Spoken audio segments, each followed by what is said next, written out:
Welcome back, pranksters, to the Panic Report, and your host, Panic! Hey,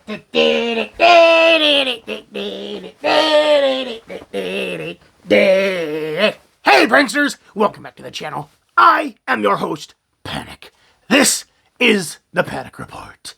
Thanks all for coming. Tonight we got something special for you. That's right, we went out to Universal Studios Halloween Horror Nights in Orlando 2021, and tonight we are going to rank their scare zones, how we think they should be ranked. Also, we're going to throw the shows in also, because I think we're going to get through the scare zones pretty quick. But before we get to that, as always, please hit the subscribe button down below. Help us get that subscriber count up. We're trying to get to 1,000 by the end of the season. I know it's a tough challenge, but I think we're working together, can do it. The more subscribers, the more access we have when we go to these events.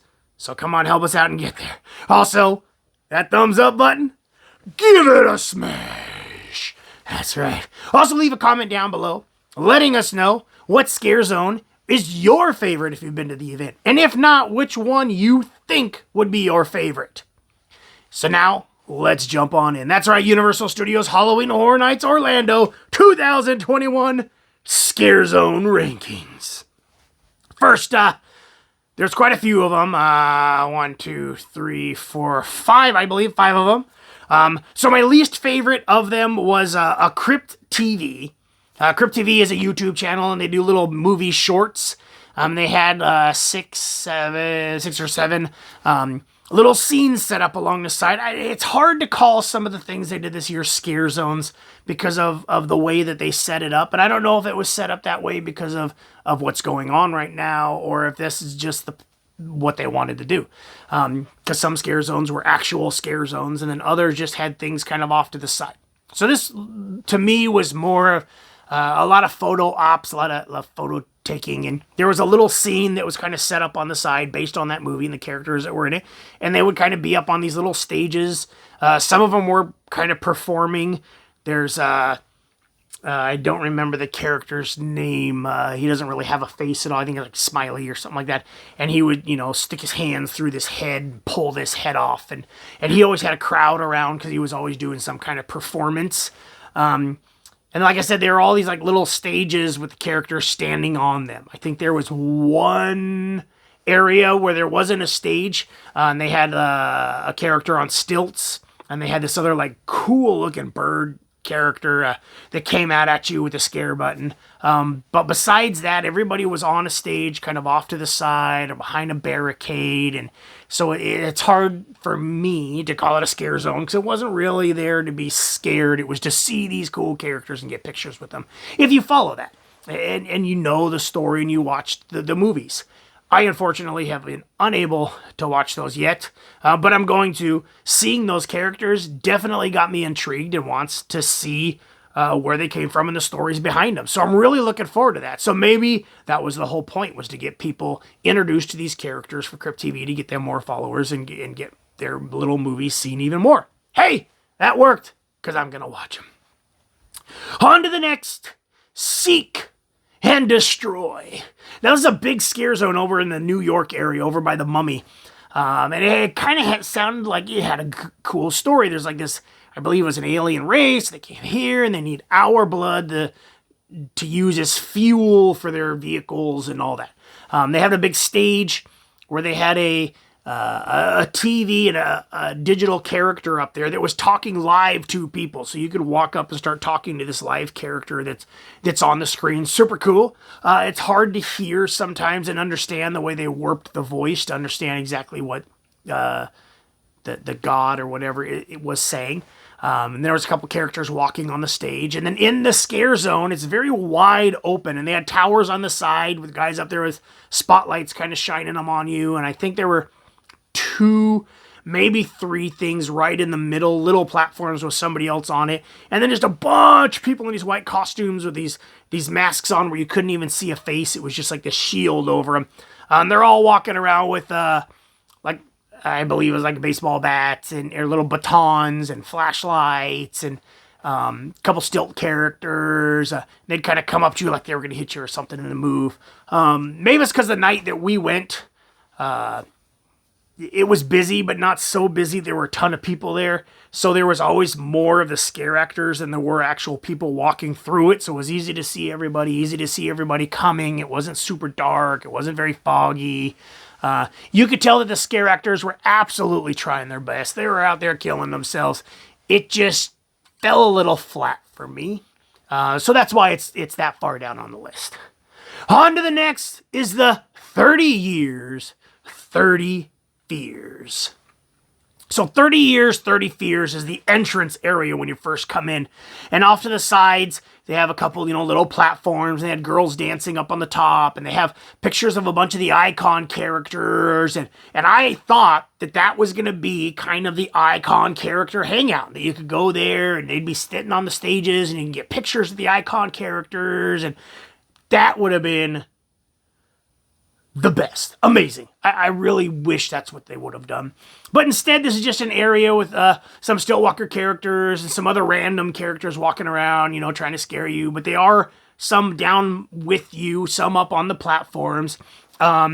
But it's definitely, I put it a little higher on this list just because of the atmosphere. They've got the fire towers going with the fire shooting off. And it definitely got you ready for the event. If you walk straight into the event and go straight down that path, it's the first thing that you see. It was the first thing you would go through unless you turned right.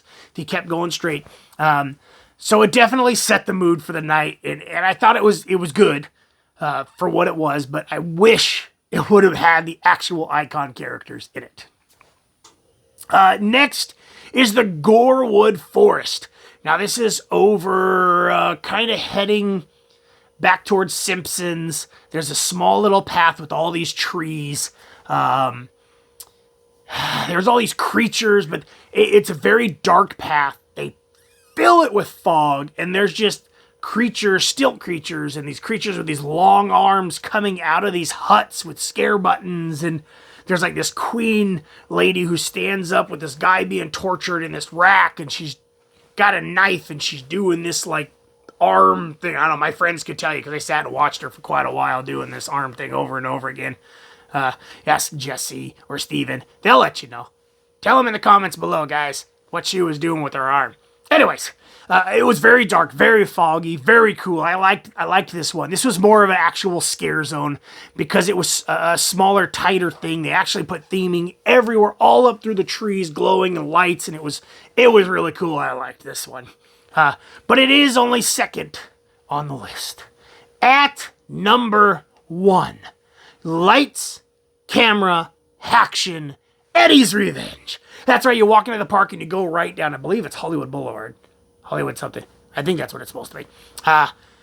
And they had a little different sets set up from like 80s horror films. And Eddie's there with his chainsaw and his mask. Yeah, I love that. But there was a lot of characters and there's some still characters, a bunch of characters. Some were up on sets. They had like the clowns, foons, and loons or something like that. Sorry if I'm getting that wrong, guys.